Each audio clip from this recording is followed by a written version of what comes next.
할렐루야. 네. 반갑습니다.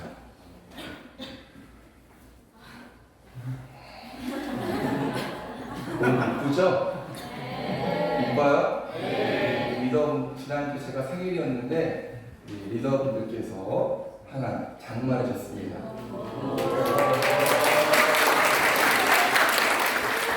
워낙 옷걸이가 훌륭하니까 옷이요. 네, 죄송합니다. 어쨌든 감사하고요. 이거 더 섬기라고 여러분 더욱더 기쁨의 말씀을 올바른 복음을 선포하라고 주신 선물이라 믿고 더 열심히 섬기도록 하겠습니다. 제가 이렇게 멋진 정장을 입을 만한 그런 사람이 아닌데 저는 여러분들에게 웃음의 옷을 입혀드리는 그런 사람 되도록 하겠습니다. 감사해요. 오늘은 대림절 두 번째 주일입니다. 대림절이라 함은 예수님의 탄생을 기다리는 4주간의 절기를 말하죠. 우리는 이 기간 동안에 예수님께서 이 땅에 오신 이유를 기억하고 묵상합니다. 그리고 다시 오실 주님을 기다립니다.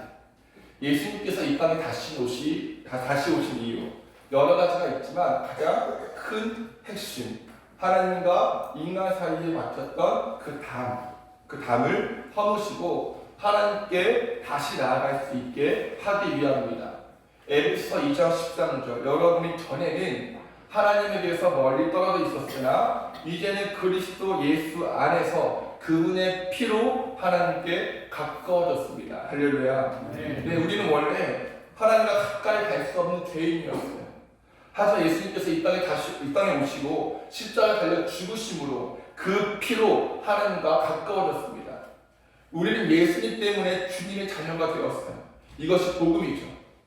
이사야 선지자는 이러한 예수님의 십자가 고통과 공로와 은혜를 미리 예언했습니다. 그 유명한 말씀, 그가 찔린 것은 우리의 허물 때문이고 그가 상처를 받은 것은 우리의 악함 때문이다. 그가 징계를 받음으로써 우리가 평화를 누리고 그가 매를 맞음으로써 우리의 병이 나았다. 할렐루야. 여러분, 예수님께서 이 땅에 오신 이유 두 글자 평화입니다. 하나님과 우리 사이의 평화예요. 그래서 성탄절이 되면은 우리에게 익숙한 말씀이 들려옵니다. 지극히 높은 곳에서는 하나님께 영광이요 땅에서는 하나님이 기뻐하시는 사람들 중에 평화로다. 네, 예수님 탄생은 하나님께 영광이자 기쁨이었고 사람들에게는 평화의 소식이었습니다. 왜냐? 구원의 길이 열렸고 천국의 문이 활짝 열렸거든요. 또 예수님께서 이 땅에 사시면서 가난한 자에게 구원의 소식을 전하셨고 포로된 자에게 자유를 주셨고 눈먼 자에게 다시 보게 함을 선포하셨고 억눌린 자를 풀어주셨거든요. 정말 그렇습니다. 예수님 때문에 많은 사람들이 구원을 얻었어요. 공허함 대신에 만족함을, 불평 대신에 감사함을, 절망 대신에 소망을, 억눌림 대신에 참된 자유를 얻었습니다. 땅만 바라보지 않고 주의 나라 바라보게 되었어요. 예수님께서 이 땅에 오신 이후부터 오늘 이 시간까지도 예수 그리스도의 평화의 소식은 진행 중이며 예수님 때문에 인생이 뒤바뀐 사람들 너무나 많습니다. 그래서 예수님께서 이 땅에 오신 이유 두 글자 평화입니다. 대림절 기간 동안에 평화의 왕으로 오신 예수님을 더 가까이 함으로 마음 가운데 평강과 기쁨과 감사를 누리는 저와 여러분 되시기를 간절히 소망합니다. 중요한 것은 무엇이냐? 믿는 사람들의 목적이 하나님의 온전한 사람으로 성장하고 예수님을 닮아가는 데 있다면 평화의 왕으로 오신 예수님처럼 우리도 평화의 삶을 살아가야 한다는 것이죠. 하지만 이 평화는 단순히 하나님과 우리 관계에서의 평화뿐만이 아니라 내 주변 사람들과의 관계 속에서의 평화도 포함됩니다. 예수님께서 말씀하시죠. 화평케 하는 자는 복이 있나니 저희가 하나님의 아들이라 일컬음을 받을 것이라. 네, 하나님을 믿고 사랑하는 자, 하나님의 자녀가 된 증거가 바로 화평케 하는 것이래요. 요한에서 3장 15절은 더욱더 강하게 이야기합니다. 한번 읽어볼까요? 시작.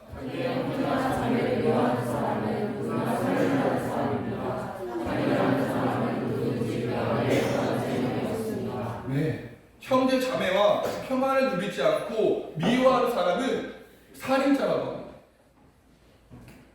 그만큼 하나님과 이웃사랑은, 하나님 사람과 이웃사랑은 필수 불가분의 관계라는 거죠. 그렇다면 여러분, 우리는 어떻게 하면 평화의 왕으로 오신 예수님처럼 우리도 평화의 삶을 살아갈 수 있을까요? 이것이 오늘 말씀의 핵심 주제입니다. 자, 오늘 말씀의 주인공 이삭입니다. 이삭과 그의 아내 리브가는 가나안 지역의 부엘라 헤로이라는 곳에서 살았는데, 이 곳에서 20년 동안 자식 없이 살다가 이삭이 60세가 되었을 때에 에서와 야곱을 낳았습니다. 그런데 그 땅에 큰 흉년이 들어서 블레셋 지역의 그랄 땅으로 이동하게 되고 그랄 땅에서 살게 되죠.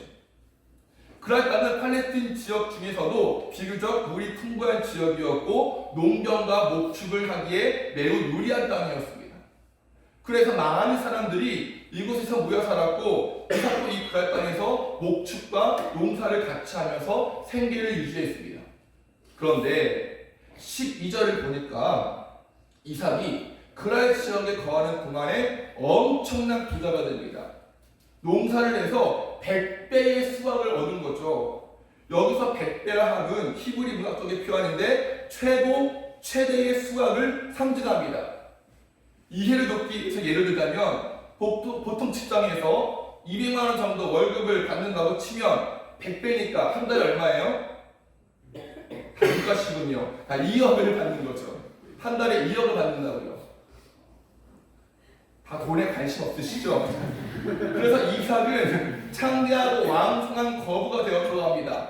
양과 소가 떼를 이루었고 집안일을 돕는 종들이 엄청 많아졌대요. 여기서 종들이란 노동력뿐만이 아니라 군사력까지 포함되는 종입니다. 한마디로 이삭은 엄청난 재력과 군사력까지 갖추게 되었다는 거죠. 물론 이삭도 최선을 다해서 열심히 성실하게 일했지만 그 성실함에 은혜와 복을 주신 하나님이라는 것을 기억해야 합니다.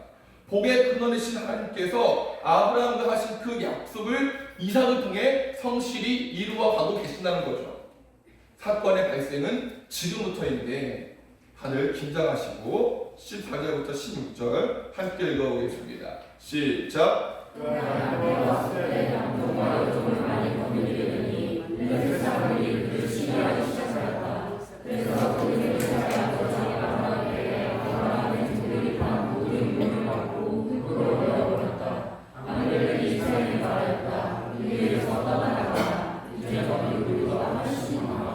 아멘. 자, 여러분, 이삭이 엄청난 부자가 되자 주변의 블레셋 사람들이 어떻게 합니까? 박수치고 축하해 주나요?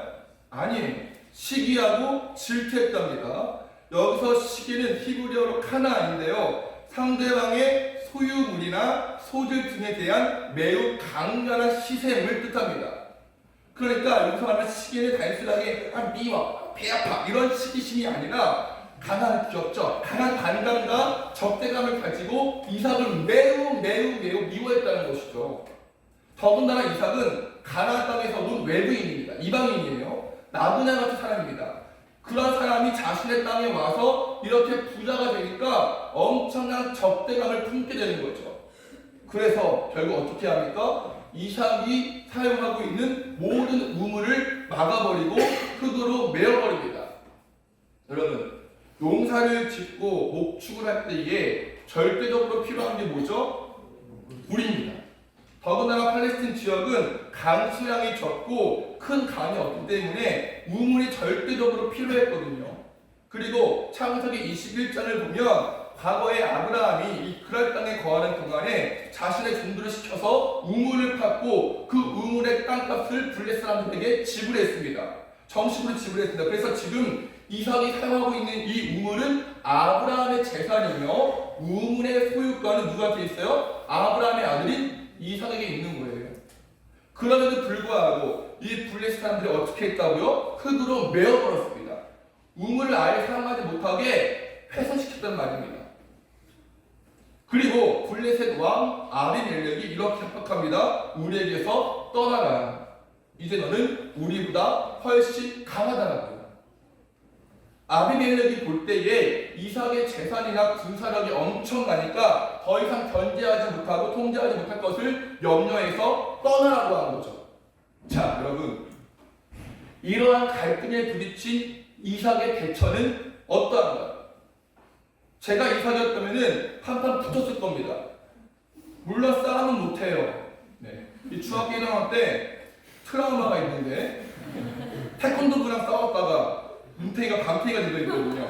네. 딱 봐도 싸움 못하는 이승현 같이 생겼잖아요. 하지만 제가 우리 이상하네요.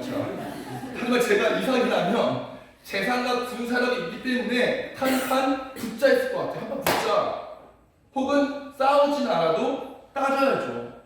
그래도 안 통하면 로비를 해야죠. 내가 이만큼 줄 테니까 여기서 살게 되려고.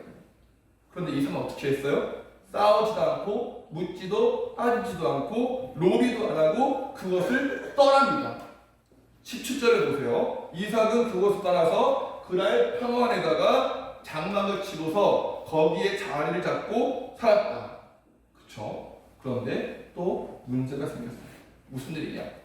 이삭의 종들이 그날 평원에서 우물을 파는데 물이 솟아나는 샘 줄기를 발견한 겁니다. 바로 그때에 그날 지난 목자들이 그 샘줄기가 자기네 것이라고 우기면서 이삭의 목자들과 또 다툽니다. 싸워요. 그래서 이 우물의 이름을 다툼이라는 뜻을 지닌 에색이라고 불립니다. 그런데 여러분, 이삭은 또 어떻게 했어요? 따지지도 않고 다투지도 않고 에색이라는 우물을 포기합니다. 그들이 양보해요. 그리고 다른 곳으로 피해서 또 우물을 파는데 또 우물이 나와요. 엄청나죠? 그런데 또 다른 그날 지난 목자들이 와서는 시비를 겁니다. 내 거라고. 그래서 이번에는 그 우물 이름을 대적함이라는 뜻의 의미를 가진 신나라고 불러요. 여러분, 이렇게 싸움이 붙자 이삭은 또 어떻게 했을까요? 싸우거나 다투거나 따지지 않고 자리를 옮겨 또 다른 우물을 팝니다. 여러분, 사람들이 스트레스를 받는 참 많은 이유가 있는데 그 중에 하나가 무엇이냐? 다른 사람이 자신의 것을 침범할 때 참기 힘들고 큰 스트레스를 받습니다. 내 물질을 침범당하는 것은 당연히 범법행위니까 당연히 화가 나죠. 하지만 자신의 시간을 침범당하는 것도 싫어요. 또 갑을 관계에서 갑질당하는 것도 너무 견디기 힘듭니다. 상처를 주는 말이나 사건으로 내 마음을 침범당하는 것도 너무나 힘듭니다. 하지만 우리가 인생을 살아갈 때에 이러한 일을 가정이나 학교나 직장 각 자리에서 비일비재하게 겪습니다. 바로 이럴 때 우리는 어떻게 합니까? 두 가지 경우가 대부분이죠. 하나는 싸웁니다. 어떻게 그럴 수 있냐고 대항하죠. 본때를 보여주려고 합니다. 당신이 잘못되었던 것을 바로 잡아주려고 합니다. 용서받으려고 하죠. 또 한 가지는 그냥 참습니다. 하지만 내 안에 또 다른 나와 싸워요. 참기는 참지만 용서할 수 없고 납득이 안 되고 상처를 푸는 채 시간을 보냅니다. 저 역시 그랬었고 여러분도 그런 경우가 참 많았을 것입니다. 이것이 대부분 사람들이 갈등을 겪었을 때에 대처하는 방법이에요. 그런데 이상해요. 이삭은 다투지 않아요. 신기하죠? 우물을 파는 저쪽 물이 나오지만 갈등과 분쟁이 생겼을 때 어떻게 합니까? 그냥 빼앗겨요. 여러분, 이 우물을 빼앗기는 것은요, 장난감이나 사탕 뺏기는 정도가 아니에요. 학용품 뺏기는 정도가 아닙니다. 생명이 달린 문제잖아요.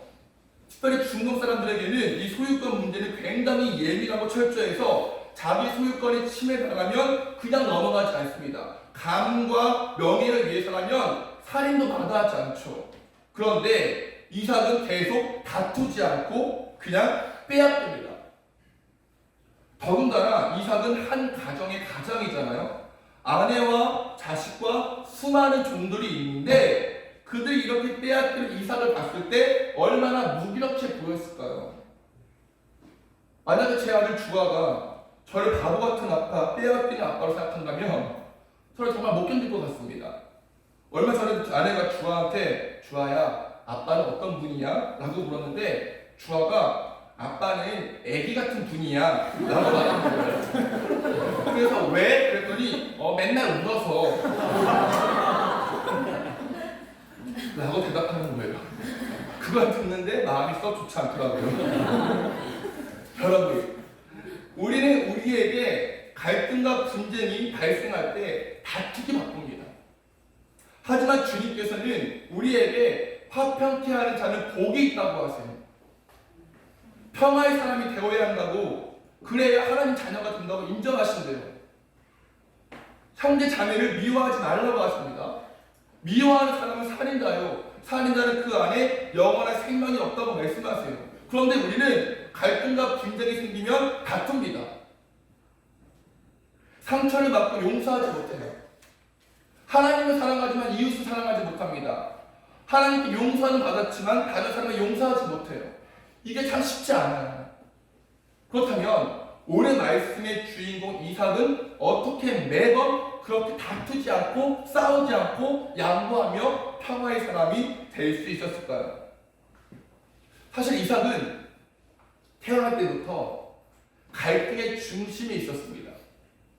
이삭에게는 이스마엘이라는 배단의 형이 있었는데 이스마엘의 엄마는 사라의 여종 하갈이었습니다.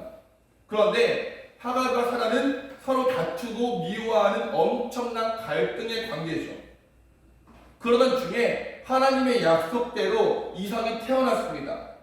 아브라함과 사라는 정말 기뻤어요. 하지만 여러분, 기뻐할 사람은 있지 않았습니다.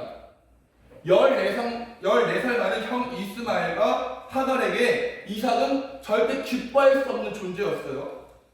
그렇게 이삭은 사랑을 갖는 동시에 자신을 미워하는 사람과 같이 살아야만 했습니다. 결국 갈등이 터져 하갈과 이스마엘은 집에서 쫓겨나죠. 이렇게 이삭은 어렸을 때부터 갈등과 분쟁을 온몸으로 겪으며 살아야만 했습니다. 요새 제가 자주 언급하는 조동민 목사님은 이삭의 어린 시절을 이렇게 표현하시더라고요. 어쩌면 이삭은 자기 존재가 주는 부담감, 자기 존재가 주는 불쾌감을 어린 시절 상당 기간 묵상했는지 모릅니다. 그렇다면 이 묵상은 이삭의 일생에 매우 중요한 토대가 되었을 것입니다. 그는 점을 여기며 들에 나가 묵상하는 사람이 되었습니다. 왜 사람들은 끊임없이 갈등하고 다투는 것일까? 다툼이 일어날 때 나는 어떻게 해야 할까? 다투는 관계를 개선하기 위해서는 어떻게 그들을 대해야 할까? 이런저런 생각에 잠겼을 것입니다. 네, 저는 이러한 해석에 덧붙이는 것이 뭐냐면 이삭은 이러한 묵상 끝에 한 가지 결론을 얻었다는 것이죠. 그게 뭐냐?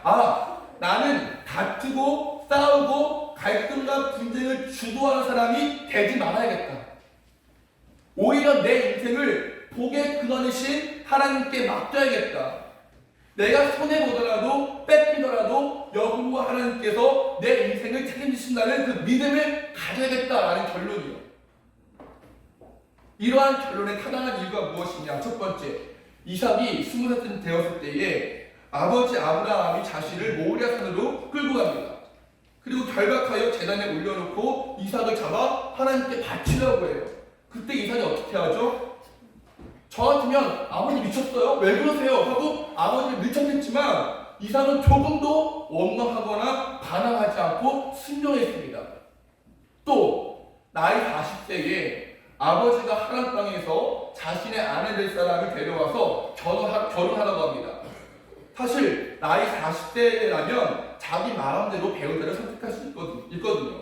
야곱도 나이 40세에 자기 마음대로 가난한 두 여자와 결혼했습니다. 하지만 이삭은 자신의 배우자를 데려온 아버지에게 반항하지 않고 도리어 하나님 앞에 기도했습니다.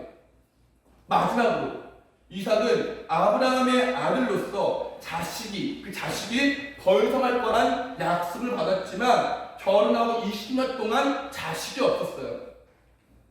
아버지 아브라함은 약속을 받은 지 10년을 참지 못해서 여종 하갈과 동침했지만 이삭은 묵묵히 침묵하며 아내를 위해 기도했습니다. 여러분, 이삭은 갈등과 분쟁의 어린 시절을 보냈지만 그러한 갈등의 인생을 믿음으로 극복한 사람이었습니다. 하나님께서 내게 복 주시는 분임을 믿었고 하나님께서 나의 주인이심을 인정하며 살았습니다. 하나님은 나의 목자이시고 나의 참 부모임을 알았어요. 하나님께서는 약속을 지키시고 못하실 것이 없는 여호와 하나님인 것을 알았습니다. 이삭은 하나님을 비웃지 않았습니다. 자신의 이름 뜻대로 하나님께 웃음을 안겨준 믿음의 사람이었습니다. 이렇게 이삭과 동일한 믿음을 가진 요셉 또한 원수 같은 형들을 사랑했으며 다윗도 원수 같은 사울을 죽이지 않았습니다.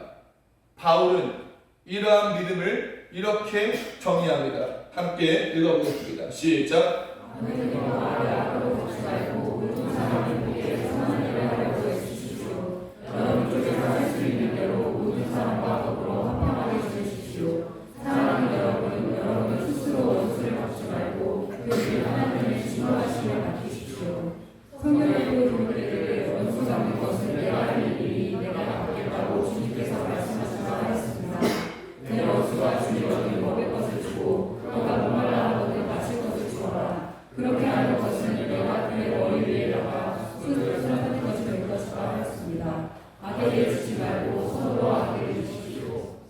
아멘이시나요? 네. 내 인생을 돌아볼 때에 사람들의 인생을 뒤돌아볼 때에 악을 악으로 갚아야 식성이 풀리고 원수는 용서하지 않아야 마땅하며 남이 잘 되는 꼴을 쳐다볼 수 없고 도리어 미워하고 시기하는 것이 당연하다 여기지만 오늘 주님께서는 말씀을 통해 우리에게 말씀하세요. 악을 악으로 갚지 말랍니다. 모든 사람이 보기에 선한 일을 하려고 애써야 합니다. 모든 사람과 더불어 화평하게 지내야 합니다. 우리가 스스로 원수를 갚지 말고 하나님의 진노하심, 하나님의 갚아주심에 맡겨야 합니다. 도리어 원수를 사랑하라고 하십니다. 이러한 행동이 선으로 악을 이기는 행동이라고 합니다. 진정한 평화는 내가 다투고 싸우고 뺏어서 얻은 성공이나 자존심 회복이 아니라 하나님의 권위에 승복하며 하나님 앞에서 인정받는 것임을 알 수 있습니다. 이러한 믿음을 가졌던 이삭은 빼앗기고 빼앗기면서도 연연하지 않았습니다. 에색을 돌아보지 않고 신나를 아까워하지 않았습니다.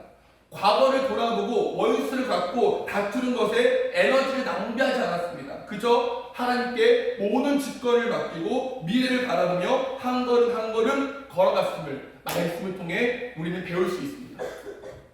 여러분, 저는 이 말씀이 참 어려웠어요. 왜냐하면 저는 이삭과 같이 살지 못했거든요. 제가 지기보다 이기기를 좋아했고 시기하고 미워했고 선을 악으로 이기지 못한 제 모습이 참 많았습니다. 언제나 그랬지만 이 말씀은 정말 저에게 하시는 말씀인 것 같아요. 간절히 원하는 것은 저를 포함한 우리 젊은이들은 이삭처럼 믿음의 사람, 평화의 사람이 되기를 간절히 축복합니다. 중요한 것은 이렇게 다투지 않고 자신의 미래를 책임지실 주님 바라볼 때에 어떤 일이 생기느냐. 첫 번째, 하나님께서 더 좋은 것으로 채워주십니다. 우리 22절 읽어보겠습니다. 시작.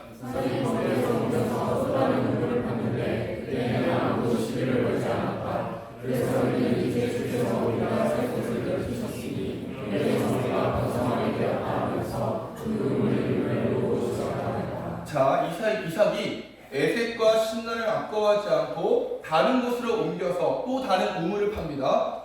정말 하나님께서 인도하시는 사람은 어디를 가도 형통합니다. 옮긴 장소에서도 물이 솟아났거든요. 더군다나 감사하게도 시비를 거는 사람이 아무도 없었대요.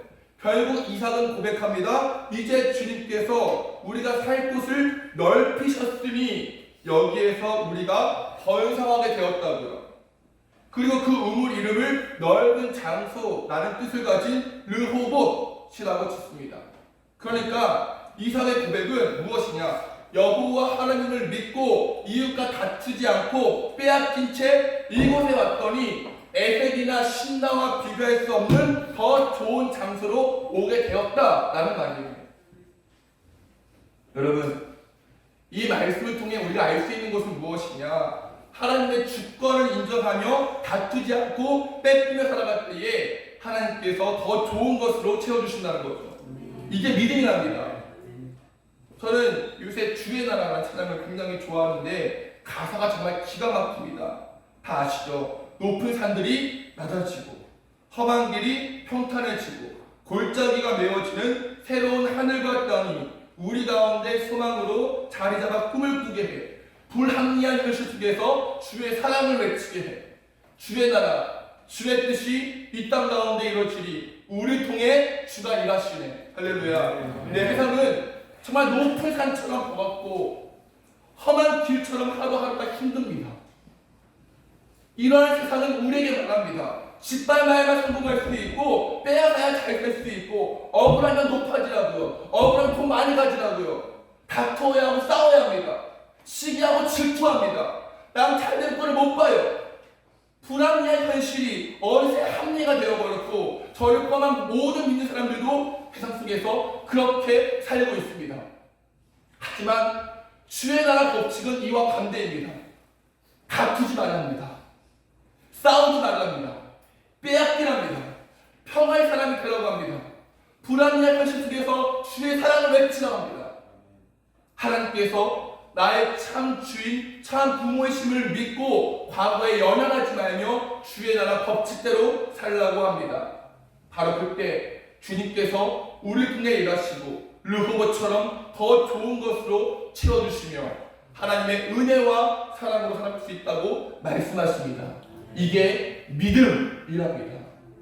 어제 한 자매가 간증하는데요. 어떤 사람이 그 자매가에게 상처를 주는 말을 했답니다. 그래서 마음속으로 하나님이 나를 용서하시는 것처럼 나도 저 사람을 하나님의 사랑으로 용서하겠다고 생각했대요.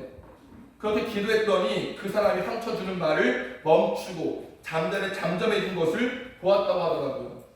그래서 그날 저녁에 눈물을 흘리며 감사 기도를 했답니다. 그 이야기 듣고 참 기뻤습니다. 우리 젊은이 교회는 이러한 믿음의 눈을 가지고 주의 나라 바라보며 그 나라 법칙대로 살기를 간절히 축원합니다. 두 번째, 다투지 않고 주의 나라 법칙대로 살아갈 때에 나를 통해 다른 사람들이 하나님을 발견하게 됩니다. 우리 28절부터 29절 읽어보겠습니다. 시작.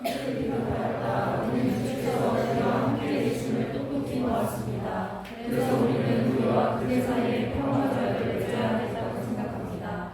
이제 우리와 그의 사이에 언약을 맺읍시다. 우리가 그를 건드리지 않고 그를 잘 대하여 그를 평안히 가게 할 것처럼 그들도 우리를 괴롭게 하지 마십시오. 그는 분명히 주께 복을 받은 사람입니다. 자, 이삭이 르호봇 우물이 있는 곳에서 부엘세바로 갔습니다. 그날 밤에 하나님께서 이삭에게 나타나서 말씀하세요. 나는 너의 아버지 아브라함을 보살펴준 하나님이다. 내가 너와 함께 있으니 두려워하지 말라. 내가 너에게 복을 주겠다라고요. 그러자 이삭이 그곳에 제단을 쌓고 하나님께 예배합니다. 그 후에 이삭을 쫓아냈던 아비멜렉이 이삭을 찾아옵니다. 그리고 뭐라고 말합니까? 하나님께서 당신과 함께 계심을 우리가 똑똑히 보았다고요. 그래서 평화 조약을 맺자고요. 우리가 당신들을 건드리지 않고 평안히 하게 한 것처럼 당신들도 우리를 해롭게 하지 말라고요. 당신은 분명히 주께 복을 받은 사람이라고요. 여러분, 우리가 주의 나라 법칙대로 살아갈 때에 세상은 우리를 통해 하나님을 바라보게 될 것입니다. 하나님께서 당신과 함께 계심을 똑똑히 보았다고 말할 것입니다. 또 간증을 할 텐데 저 간증충인 거 아시죠? 네, 급식충 말고 간증충. 간증 먹고 사는 사람. 원래 그 청년은 스트레스 받을 때마다 욕을 했대요. 쌍욕을 했답니다. 그런데 예수님을 진정으로 만난 후에 변했다는 거예요. 회사에서 스트레스 받고 힘든 일이 있을 때마다 쌍욕을 하지 않고 예수님의 보혈을 주장했답니다. 보혈. 뭐야! 이렇게. 뭐야! 진짜예요. 예수 부여. 이렇게. 그러니까 진짜로 그 어려운 마음이 없었답니다. 그러자 옆에 있던 직장 동료가 보혈이 뭐야? 보혈이 뭐냐고 물어보고 예수님에 대해서 관심을 갖게 되었다고 하더라고요. 또 어떤 청년은 회사 면접을 갔습니다. 면접이요. 무교였던 사장님이 어떻게 하나님이 있는 것을 믿냐고 질문했대요. 너랑 같으면 어떻게 했을 것 같아요? 면접 자리에서. 근데 그 자리에서 자신의 삶 가운데서 일하시고 개입하시는 하나님을 증거하고 간증했대요. 놀랍지 않습니까? 마찬가지입니다. 우리가 원수를 사랑하고 선으로 안을 갖고 하나님 사랑, 이웃 사랑을 실천할 때에 믿지 않는 사람들이 우리를 향해 말할 것입니다. 하나님께서 당신과 함께 계심을 똑똑히 보았다고요. 당신은 하나님께 복을 받은 사람이라고요. 바로 이것이 하나님께서 기뻐하시는 겁니다. 주의 나라 법칙대로 살아갈 때에 주의 나라가 확장이 되며 하나님 믿는 사람들이 날로 많아지는 것들을 하나님께서 기뻐하십니다. 저는 우리 젊은이 교회를 통하여서 저와 여러분들 통하여서 하나님께서 저와 여러분들 함께 계심을 똑똑히 보게 되고 우리 젊은이 교회를 통해서 하나님의 살아계심을 분명히 증명하게 될 줄 믿습니다. 2020년 말씀과 선교와 기도에 힘쓸 때 그런 일이 일어날 줄 믿습니다. 말씀을 정리합니다. 여러분, 갈등과 분쟁은 파도와 같이 우리의 인생으로 와서 부딪힙니다. 잔잔해 보여도 파도는 언제나 늘 있습니다. 작은 파도가 있고 큰 파도가 있습니다. 바로 이때 우리가 어떻게 대처하는 데에 따라서 그리스도인 혹은 비그리스도인 이렇게 나뉘어집니다. 하나님 믿는 사람, 믿지 않는 사람으로 나뉘어집니다. 물론 올바르지 않는 행동에 대해서는 정의로 바로 고치는 것도 중요하지만 필요하지만 그 정의의 개념 또한 사랑에 포함되어 있지 않으면 남을 정죄하고 헐뜯고 나를 높이려고 하는 도구로 전락해버릴 것입니다. 하나님께서는 이삭의 삶을 우리에게 보여주시면서 갈등과 분쟁 속에서 이삭처럼 행동하라고 말씀하십니다. 다투지 말고 분쟁하지 말고 그 자리를 피하라고 하십니다. 평화의 도구가 되라고 하십니다. 불합리한 현실 속에서 주의 사랑을 외치라고 하십니다. 하나님 사랑하듯이 이웃도 사랑하라고 말씀하십니다. 이것이 하나님 나라 법칙이라고 말씀하십니다. 저와 여러분의 인생 정말 끊임없는 갈등과 치열한 다툼의 현장일 수 있겠지만 우리가 가야 하는 좁은 길, 좁은 문이 좁은 문 바로 그 길이기 때문에 참고 견디며 선으로 악을 이겨내야 합니다. 바로 그때 하나님께서 더 좋은 것으로 채워주시고 우리의 삶을 통하여서 다른 이들이 하나님을 발견하게 되는 놀라운 일이 있을 것입니다.